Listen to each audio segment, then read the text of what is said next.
This is the story of the Shadow of Stillwater, the disappearance of Emma Caldwell.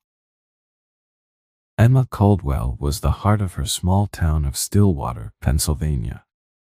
She wasn't famous, she wasn't flashy, but everyone who knew her loved her kindness and quiet determination. At 28, she worked as a librarian, living in the modest house she'd inherited from her grandmother. She spent her free time gardening, hiking in the woods, or curling up with her golden retriever, Max, and a good book. But Emma's peaceful existence masked a deep curiosity, one that would lead her into a deadly mystery. On the evening of October 14, 2011, Emma left the library at her usual time, 8 p.m. She waved goodbye to her coworker and stepped into the crisp autumn night. Surveillance footage showed her stopping at a nearby gas station, where she bought a tea, a snack, and dog treats for Max. From there, she drove home along a winding rural road. Her neighbor, Mrs. Wallace, noticed her porch light on at 9 p.m. But by morning, that same light was still glowing, and there was no sign of Emma. A quiet disappearance. Emma didn't show up to work the next day, which was entirely unlike her. Calls to her cell phone went straight to voicemail. Rachel, her best friend since childhood, decided to check on her after work. Rachel arrived to find Emma's car in the driveway and Max barking frantically inside the house. She knocked on the door, but there was no answer. Concerned, she called the police, who arrived shortly after. Inside, the scene was unsettling. Emma's purse and keys were on the kitchen counter, along with a half-finished cup of tea. The television was still on, playing an old sitcom. Max, unharmed but agitated, had scratched the doorframe in his attempts to get out. But the most chilling detail was in the backyard. A window had been left open, and the screen was missing. Outside, faint footprints led from the house into the dense woods beyond her property. The search begins. Search parties were quickly organized. Volunteers scoured the woods, and drones were deployed to cover the vast, uneven terrain. Days passed with no sign of Emma. What baffled investigators was the lack of struggle. There was no sign of forced entry or violence in the house. Then, on October 20th, nearly a week after Emma's disappearance, a hiker stumbled upon something alarming, a black ribbon tied to a tree, far off the beaten path. Next to it was a torn piece of paper with a cryptic message scrawled in uneven handwriting. She shouldn't have looked. The discovery only deepened the mystery. Was the ribbon a coincidence, or was someone playing a twisted game? Uncovering Emma's secret. Emma's friends and family were shocked, and detectives found a hidden notebook in her bedroom. Inside were pages of notes about an old local legend, the Shadow of Stillwater. For decades, residents had whispered about the Shadow, a figure said to haunt the woods, responsible for unsolved disappearances and deaths going back to the 1970s. Most dismissed it as a campfire tale, but Emma's journal revealed she believed otherwise.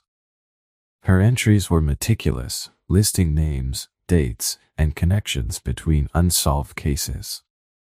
She wrote about abandoned cabins, strange symbols carved into trees, and rumors of a secret society tied to the legend. One entry stood out. The Shadow isn't just a story. It's connected to real people, real crimes. I think I've found proof, but I need to be careful. I'm being watched. Her final entry was dated October 12, 2 days before she disappeared. If something happens to me, the answers are in the woods. Look for the cabin. The cabin in the woods. Following Emma's notes, search teams shifted their focus deeper into the forest. After days of searching, they found an abandoned cabin hidden among the trees. Inside, they discovered a chilling scene, walls covered in faded photographs, newspaper clippings about unsolved murders, and a map marked with red XS. One of the XS was located just a few miles from Emma's home. A team was dispatched to investigate, and what they found was horrifying: a shallow grave containing Emma's body. She had been strangled, her wrists bound with a black ribbon. The discovery sent shockwaves through Stillwater. Who had done this, and why? Suspects and motives. The first suspect was Thomas Greer, a 57-year-old loner who lived in a nearby cabin. Known for his erratic behavior, Greer had a history of making unsettling comments about the Shadow legend. When police searched his property, they found several black ribbons and maps of the woods. Greer denied any involvement, insisting the items were part of his research for a book he was writing.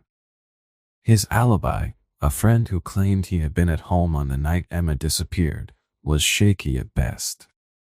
Another suspect emerged when investigators uncovered a feud between Emma and her co-worker, Diane. According to colleagues, Diane had grown increasingly hostile toward Emma, jealous of her popularity and work ethic. Diane's fingerprints were found on Emma's journal, but she claimed she had only borrowed it out of curiosity. Then there was Rachel. Despite being Emma's best friend, her behavior raised eyebrows. She had no solid alibi for the night of the disappearance, and text messages revealed she and Emma had argued about Emma's growing obsession with the Shadow. Rachel maintained her innocence, but doubts lingered. A disturbing revelation. Just when the case seemed to hit a dead end, another black ribbon appeared, this time tied to a tree near the site where Emma's body was found. The ribbon was fresh, suggesting someone was still watching. Then came a breakthrough.